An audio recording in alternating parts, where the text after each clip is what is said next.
Welcome to another edition of PowerCore Productions and Podcastings. And in today's video, we're going to be continuing My Hero Academia Vows of Vengeance, What If Deku Was a Monster, Season 2, Part 3. As always, if you're new to the channel or if you're a regular and you like what we have to offer, then please don't forget to like, comment, subscribe, share, and hit that bell for post notifications so you can stay up to date on everything that is PowerCore Productions and Podcastings that has to come out now and in the future. So with part 3, we're going to be progressing further into the UA Sports Festival as we continue into Season 2. If you haven't, please make sure you've checked out the previous installments so you can be caught up with the story, as we're not going to be doing too much of a recap, and we're going to get straight into today's video. So as always, sit back, relax, and enjoy the show.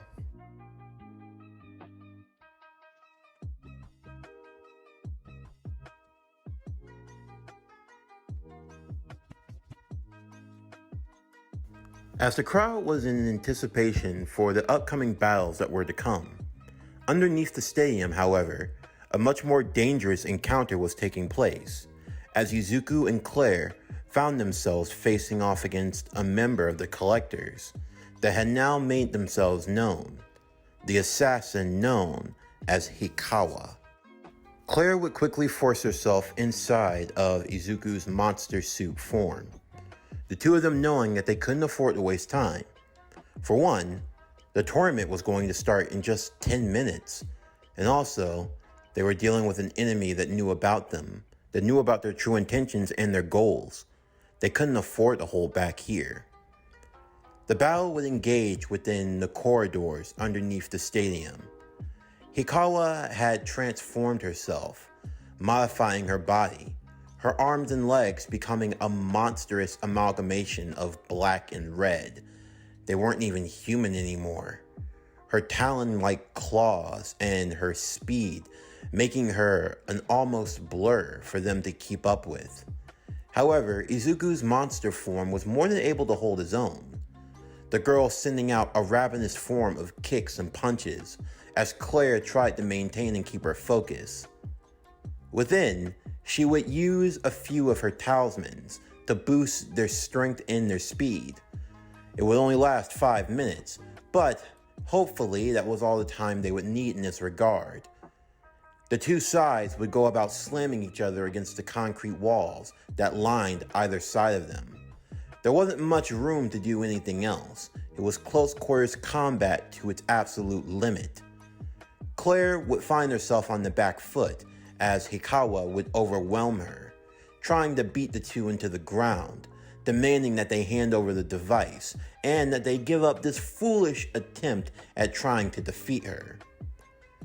While Izuku and Claire wanted to win, they could tell that their desperation was getting the better of them. Their minds were already linked in this moment, and Izuku could tell Claire was thinking. "Claire, we can't do that," Izuku would say. "What choice do we have? It's either us or her. Claire, we have to be rational about this. If we kill her right here and now, where are we even going to put the body? That's what you're concerned about? Hiding the evidence?" And here I was thinking you'd do whatever it took. You know I want to. And it's just, Izuku, when we started on this path, we knew the risks that were going to come with it. If we can't do what we need to do here and now, then it's all over. There's not going to be anything left for us. This isn't some game where we can just play the hero. That's just not going to be our style, and you know it. We're dealing with people who have no qualms with killing us or killing anyone else for that matter. We've already let them get away with it once, and we can't do it again. If we don't make a stand here and now, then it's over. Izuku couldn't fight against the resistance, as Claire used his arm to reach for the gun by his side. Did it really have to come to this? Is this really how it was going to end? However, before anything else could happen, there would be a loud sound that could be heard, an explosion. "Howitzer impact! Ground zero!" a large, bright explosion would occur. Hikawa didn't see it coming, and the explosion collided right to the back of her skull, slamming her into the concrete and knocking her out cold. As the smoke cleared within the halls, Izuku and Claire would look to see who it was that had done it. Although that voice, it was pretty obvious who it was. Bakugo? Claire would say. Kachan? Izuku would say also. I thought there was something weird going on with you two. I knew it couldn't be a coincidence. The tournament's about to start, and you guys picked now to want to disappear? And then this chick was following you.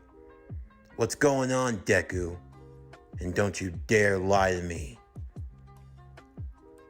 Claire would exit out of Izuku's body as he transformed back into his human state. What on earth were they going to do now? They had no way of knowing just how much they could afford to tell him. Hikawa was slowly starting to stir, but Bakugo kicked her in the face and made sure she'd be out cold for a bit. First, we need to tie her up, Claire would say. As they did so, they would throw her deep inside of the storage closet before shutting the door and making sure that it was sealed off. She'd have no way of escaping, and they could come back to her when this was all over. Bakugo not keeping his eyes off of the two of them. This isn't really hero-like, Bakugo would say. I kind of expected this from her, but not from you, Deku. Now what the hell is going on here? Look, Kachan. We'll tell you everything after the tournament. What? Claire would say. Izuku, Claire, we don't have much of a choice right now. And I'm not one to want to have the bodies pile up. We can trust him. I know we can. And you're not going to tell anyone what we tell you, right, Kachan? Bakugo looked at the two of them before nodding. But you better keep your promise or else. With that, the three would make their way back up to the stadium. As they did so, Claire would pass Ibarra. She was the one who was going to be competing in the tournament, but she backed out for some reason. As Claire was helping her, the girl looked like she was really having a bad time, confused, disoriented. For some reason, she had no idea what was going on. She didn't remember not declaring for the tournament, but she just felt compelled to for some reason. It was then that Claire would learn a bit more about her opponent, some important information that would be needed as the tournament would begin. In the first round, it was Claire versus Shinso. Shinso would try to get her to speak. However, Claire would hold up a single talisman, placing it on her mouth. The paper would dissipate with energy. The word silence written on it. Claire simply grinned, and Shinso realized that she had discovered the secret. What happened next wasn't anything spectacular. Claire simply dismantled Shinso with ease and kicked him out of the ring. No need to use any more power than necessary, before using another talisman to undo her silence. Shinso was rather depressed about the outcome, and he had every reason to be. His quirk, it couldn't really do much in the grand scheme of things, not when people knew about it. However, Claire would tell him that if he went through life with that attitude, he wasn't going to get anywhere. His power was only what he could make of it. And so, if he was going to make something of himself, he'd have to do it on his own 2 feet, and not expect for everything to be so easily handed to him. The next match would see Mei Hatsume versus Tenya Ida. The match would go the same as in canon, nothing changed about it, and Ida would get the victory, heading to the semifinals to face Claire. The next match would see Todoroki versus Tetsu Tetsu's metal-like skin and his metallical transformation would be a bit difficult for Todoroki to overcome, as he smashed through every ice barrage that Todoroki threw at him. However, the closer he got to Todoroki decided to try something else. Touching him, he would hit him with a flash freeze, freezing over parts of Tetsu's body. Metal and cold ice were two things that didn't mix, with Tetsu's movements becoming slow, to the point where he was almost like a statue of sorts. Slowly but surely, Todoroki worked him down, to the point where he was just unable to move. He'd have no choice but to accept defeat, as Todoroki would advance to the semifinals. Next up was Mina Ashio versus Kirishima. This was a battle between old friends. While Ashio used her acid to her advantage, ultimately there wasn't much that she could do against Kirishima in this regard. Although she definitely made it hurt, Kirishima would grab hold of her and hold her to the best of his abilities as he carried her to the out-of-bounds area of the ring and tossed her out, while she rained acid on him the whole time. Thankfully, there was standby crew to wipe off the acid before he transformed back. Otherwise, things could have gotten really bad, and Ashio would apologize for going too far, but Kirishima was okay with it, since it built up his resistance, and he was going to need it as he'd be facing Todoroki in the semifinals. The next match would see Izuku versus Monoma. Monoma continuing to brag on and on about his greatness and the greatness of Class 1B, and how they were going to make short work of Class 1A and show them who the superiors truly were. Monoma attempted to use the quirks that he had copied right before he had entered into the arena, although that only gave him a time limit of 3 minutes and he could only copy up to 3 quirks, and sadly he couldn't use them all at the same time. However, in the end, it all proved pointless as Izuku transformed into his monstrous state and simply overpowered the bragging young student before tossing him out and moving on to the semifinals. The next match would be Tokoyami versus Shiro.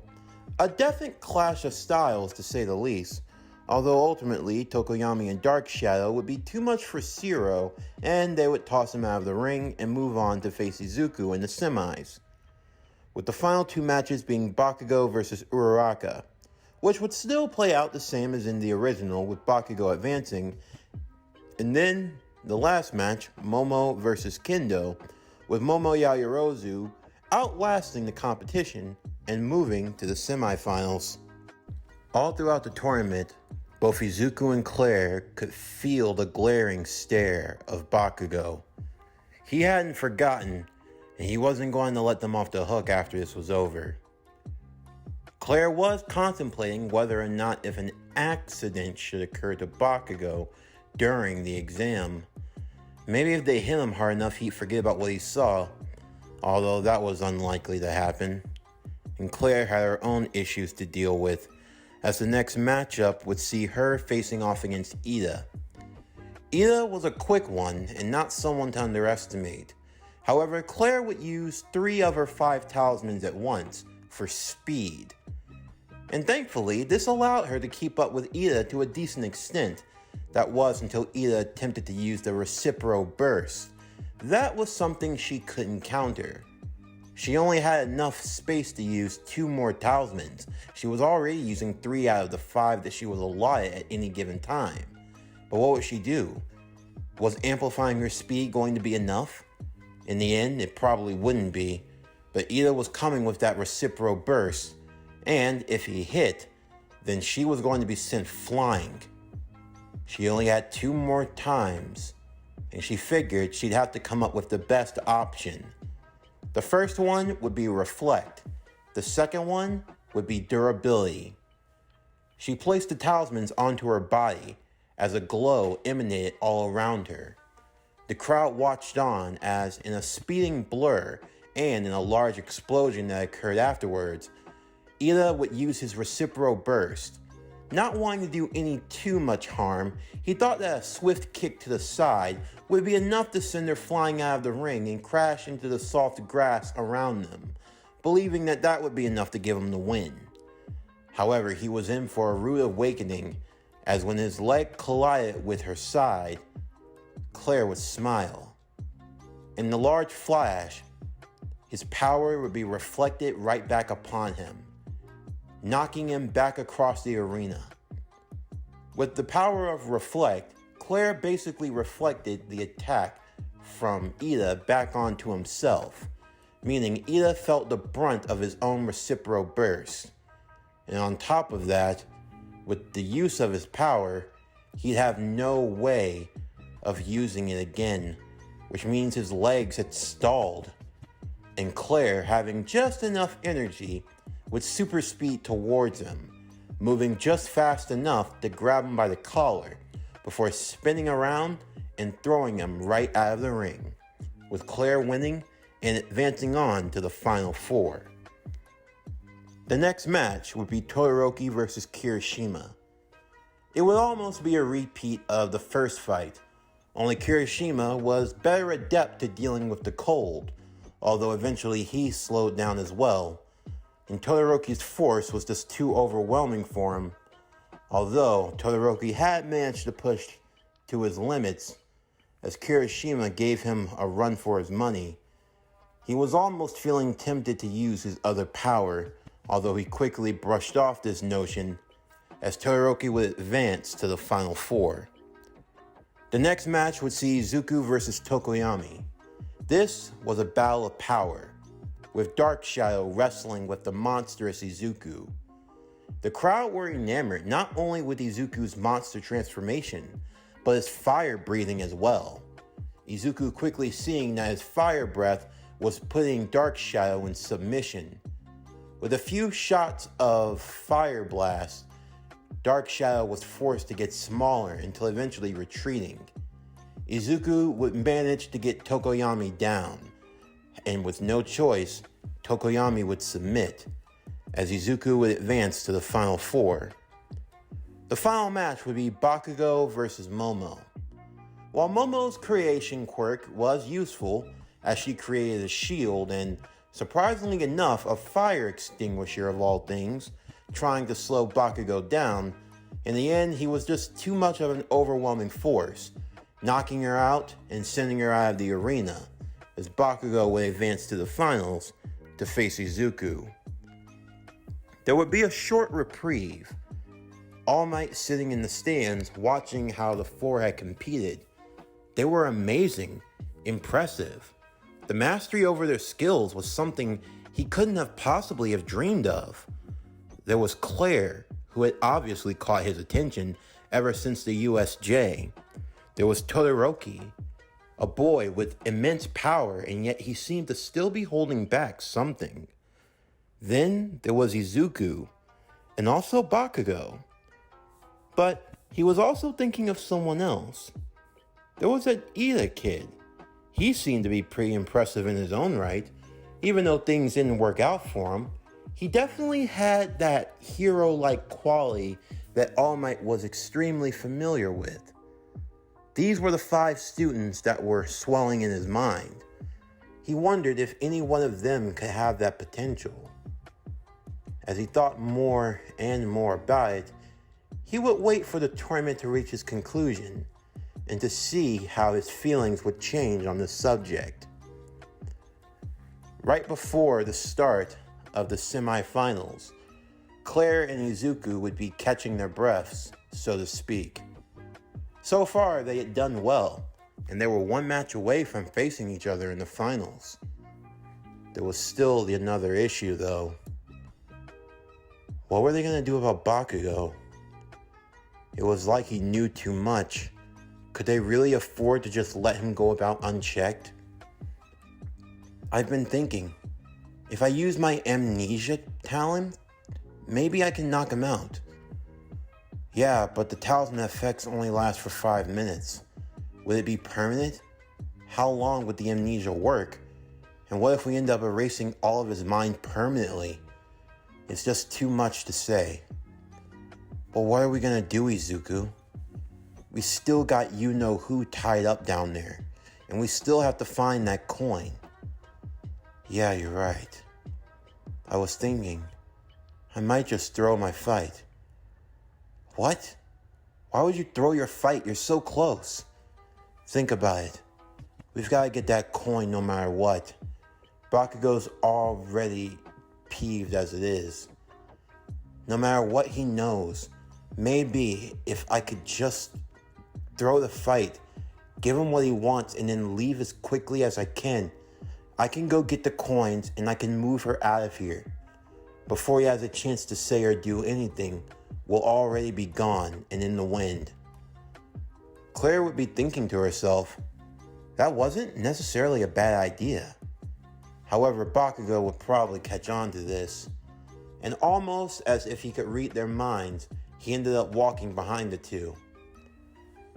Just so you know, I hope you're not trying to pull a fast one on me. I don't want you to half-ass this, Izuku.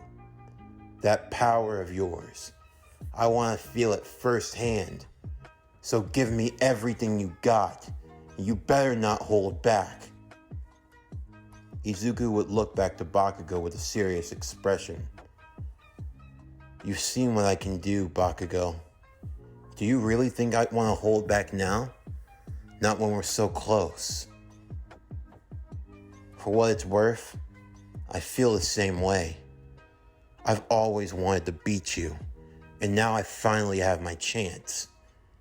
And that's what I was thinking. But can you handle it though? Can you handle defeat at my hands?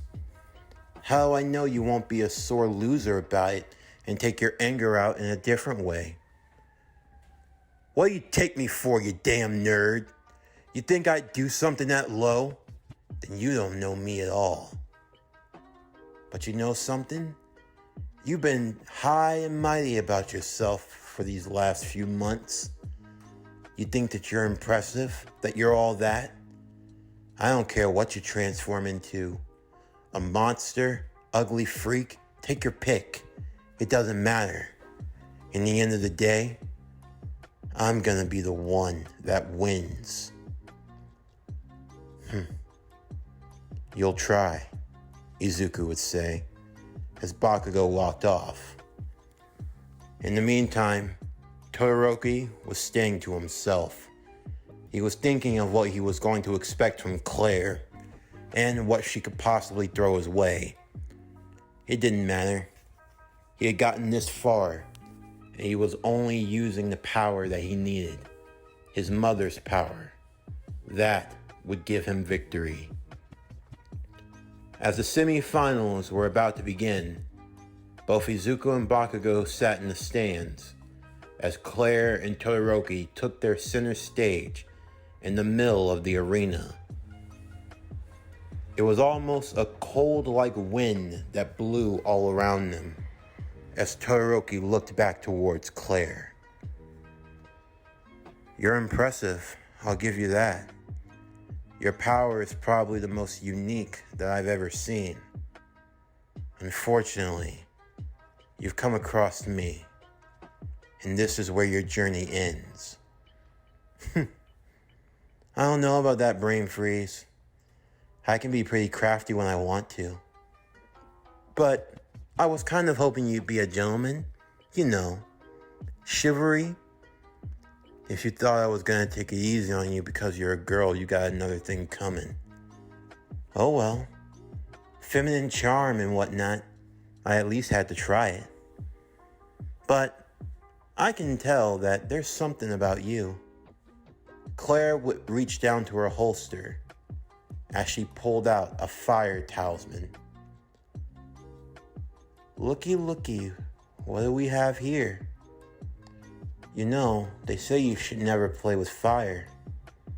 You're likely to get burned. Are you trying to pick a fight with me? No, nothing like that.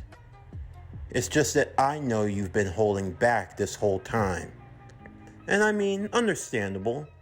Against some of the opponents you faced, no reason to go all out. But I'm just here to warn you. I'm not like anyone you've ever faced before. You play that shit with me, and I'm gonna show you what pain truly feels like. Claire would place the talisman in her hand, the paper disappearing as she formed a fireball. Todoroki would hold up his ice arm as a cold wind blew from it. You will try, but I'm going to show you just how wrong you really are. Everyone watched on in bated breath. Endeavor watching in the stands. All Might watching as well. Inko Midoriya watching on intently as the first match of the semifinals got underway. Claire versus Todoroki was about to begin. This concludes My Hero Academia Vows of Vengeance. What if Deku was a monster? Season 2, Part 3. As always, if you enjoyed today's video and everything else that we have to offer, then please don't forget to like, comment, subscribe, share, and hit that bell for post notifications so you can stay up to date on everything that is Power Core Productions and Podcastings that has to come out now and in the future. Stay tuned for tomorrow's video as we continue Re:Zero Avatar Lost. What if Aang was in Re:Zero? Season 1, Part 5. But anyway, that's going to do it for the end of today's video. I'm Javon Harrington with Power Core Productions and Podcastings. Signing off, and I'll see you next time.